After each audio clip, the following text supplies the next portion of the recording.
A KDKA First Alert meteorologist jumped into action this morning. Ray was in Market Square this morning when this vehicle got stuck in the snow.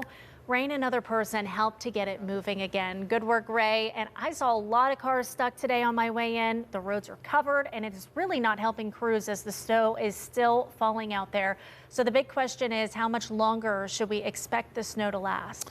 This is a setup where this snow is going to last a couple more hours. We're going to keep with this snow going until we head towards this evening, getting closer to 10, 11 o'clock, and it'll start to fade off a little bit. But we are still looking at some pretty good snowfall. The roads are still covered. The flakes, they're quite large right now, so that's an indication that there's some colder air working in here. But the big flakes are coming down as we look from the close-up view to the ground at the top of Gateway Center here, looking towards the Fort Duquesne Bridge, and then you look at Point State Park from top Mount Washington, and certainly a snowy scene there. One of the things that we've been seeing, yes, we've been working with this snow for much of the area, but I want to look down to the south here real quick because we have the more concerning type of weather than snow, which is freezing rain, because that makes things slick, that weighs things down because it is an icy glaze. There have been several ice reports around Morgantown up into Uniontown, even as you get back towards Clarksburg, West Virginia. So not only have they had the snow, but they're adding the added weight of ice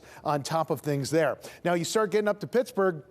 I showed you those big flakes on the camera that looks at the top of Gateway Center down towards the Fort Duquesne Bridge. Those big flakes are an indication of why we're seeing this real dark, what we would call reflectivity. The radar saying, hey, this is heavy snow. So it's the big flakes that like to stack up. So we're going to add more accumulation with that. And then you look at the bigger view and you can see that that heavy snow extends all the way to I-77 in Ohio, that highway that runs between Akron and Cambridge. And then beyond that, we're starting to see the snow lighten up as some drier air is trying to mix in on the backside of that system. One of the other things we're watching are the winds. Now, these winds have died down substantially from earlier today when we were looking at 50, 55 mile per hour wind gusts around areas like Connellsville, but we're still looking at 20 to 25 mile per hour gusts, and with some icing there, that could help bring down a tree or a power line. So if you are down to the south, especially south of I-70, make sure you are charged up with your devices in case there should be a power outage. But the snow is going to continue to work through. The dry air is going to win out, and that's going to help dry us up. But that dry air is something else. And we're not done with the snow, but even with more coming, we've seen quite a bit as it is. Huh, Trey?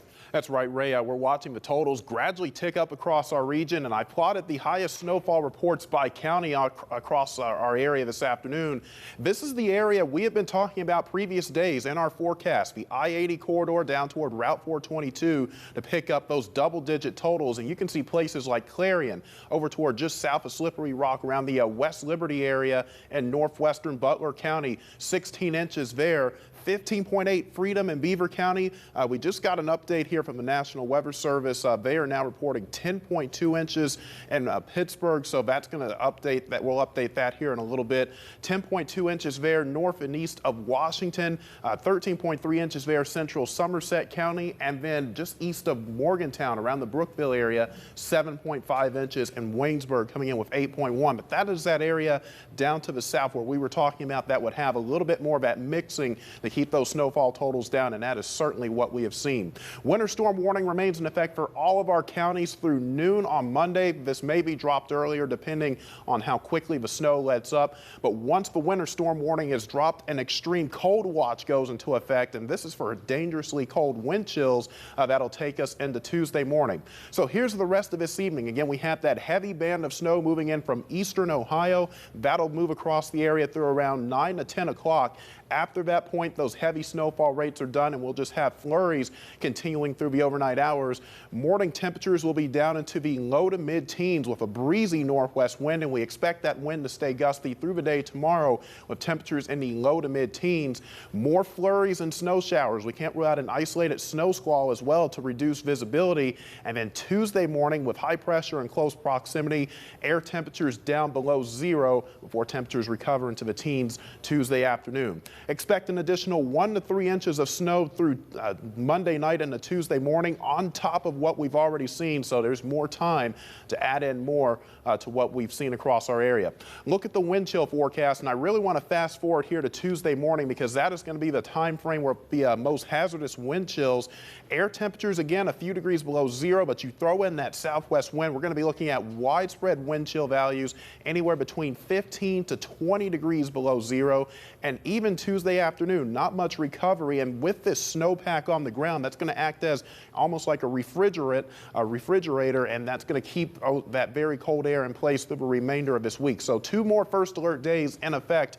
Monday for the departing winter storm, Tuesday for the extreme cold, and we're likely going to have several mornings of hazardous wind chills through the upcoming week. Our coldest morning of the week will be on Friday as high pressure is parked overhead, and then after that, we may see temperatures start to recover a little bit going into next weekend.